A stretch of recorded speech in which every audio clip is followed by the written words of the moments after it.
দেয়ার learners সাধারণত N দ্বারা যুক্ত দুটি নাউন বা প্রোনাউনকে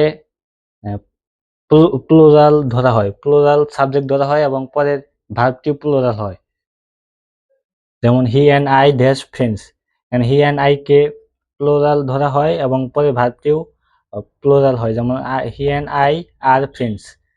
Shakil and Rafiq are playing, Rafiq and Raju are two brothers.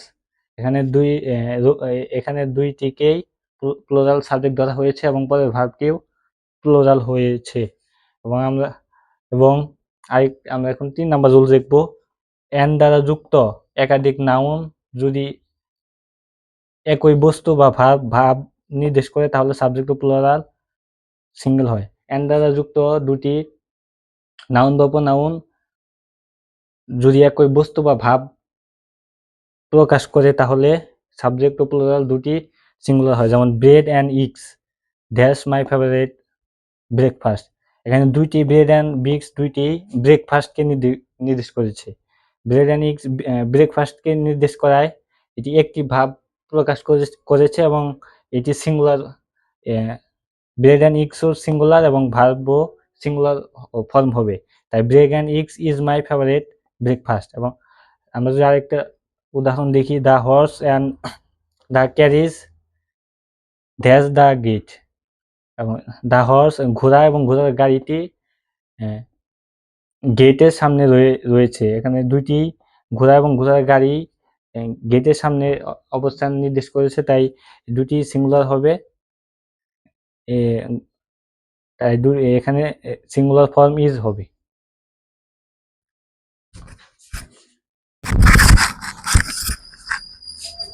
There learners কোনো সেন্টেন্সে যদি মেনি থাকে এবং মেনি এর পরে যদি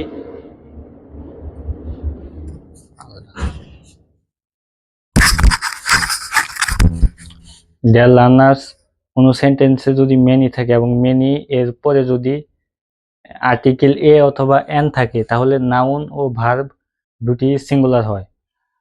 এবং কোনো সেন্টেন্সে যদি শুধু মেনি থাকে তাহলে নাউন এবং ভার্ব প্লুরাল হয়। আমরা একটু উদাহরণ দেখি। Many a rich man live here. এখানে মেনি এর পরে আর্টিকেল এ রয়েছে, তাই এটি সিঙ্গুলার এবং এর ভার্বটিও সিঙ্গুলার হবে। আমরা জানি কোনো ভার্বের শেষে এস বা এস মানেই সেটি সিঙ্গুলার ফর্ম, তাই lives here. Many a girl play now. এখানে এ প্রিপোজিশন এই আর্টিকেল এ রয়েছে, তাই এটি সিঙ্গুলার হবে। আমরা জানি কোনো সেন্টেন্সে যদি সেন্টেন্সের শেষে যদি নাও থাকে তাহলে সেটি প্রেজেন্ট কন্টিনিউয়াস টেন্সে হয়, তাই এটি singular form auxiliary verb is এবং ভার্বের সাথে আইএনজি প্লেইং হয়েছে, তাই many a girl is playing now. তবে কোনো সেন্টেন্সে যদি শুধু মেনি থাকে তাহলে দুটি নাউন এবং ভার্ব দুটি প্লুরাল হয়। যেমন মেনি ম্যান, মেনি পুর man.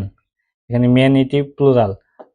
Live in this town, এখানে লিভ হবে, লিভ প্লুরাল। এরপরে আমরা 5 নম্বর রুলস একটু দেখবো। অল এর পরে প্লুরাল ভার্ব বসে, এবং তবে প্রবাদ বাক্যের ক্ষেত্রে অল এর পরে সিঙ্গুলার ভার্ব বসে। যেমন they all dash students, they all are students. All এর পর প্লুরাল বসে, তাই are. All dash is well, all dash is well that's ends well. এখানে অল এর পরে এটি একটি প্রবাদ বাক্য, all is well ends is well, তাই এটি এখানে সিঙ্গুলার হয়েছে। তারপরে all that glitter is not gold, এখানে এটিও একটি প্রবাদ বাক্য, তাই গ্লিটারের পরে এস বা এস যুক্ত হয়ে সিঙ্গুলার হয়েছে। All that glitters is not gold, চকচক করলে শোনা হয় না। তারপরে অ্যাডজেক্টিভের পূর্বে দা বসলে তা প্লুরাল নাউন বোঝায়, তখন পরের ভার্বটি প্লুরাল হয়। যেমন দা ভার্চুস ড্যাশ অলওয়েজ হ্যাপি, তা ভার্চু এটি একটি অ্যাডজেক্টিভ, অ্যাডজেক্টিভের আগে দা বসেছে তাই এটি প্লুরাল এবং তাই ভার্বটি প্লুরাল হবে। The virtues are always happy, এখানে আর হয়েছে, আমরা অলওয়েজ থাকলে আমরা জানি প্রেজেন্ট ইনডিফিনিট টেন্স হয়, তাই are. The poor has born to suffer, এখানে পুর একটি অ্যাডজেক্টিভ, অ্যাডজেক্টিভের আগে দা বসে এটি প্লুরাল হয়েছে তাই ভার্বটি প্লুরাল, আর এখানে বি ভার্বটি তাই আর হবে। The poor are born to suffer. Learners, আশা করি আপনার সকলে 5 নাম্বার রুলস পর্যন্ত বুঝতে পেরেছেন। এখন আমরা পরের রুলস নিয়ে আলোচনা করব।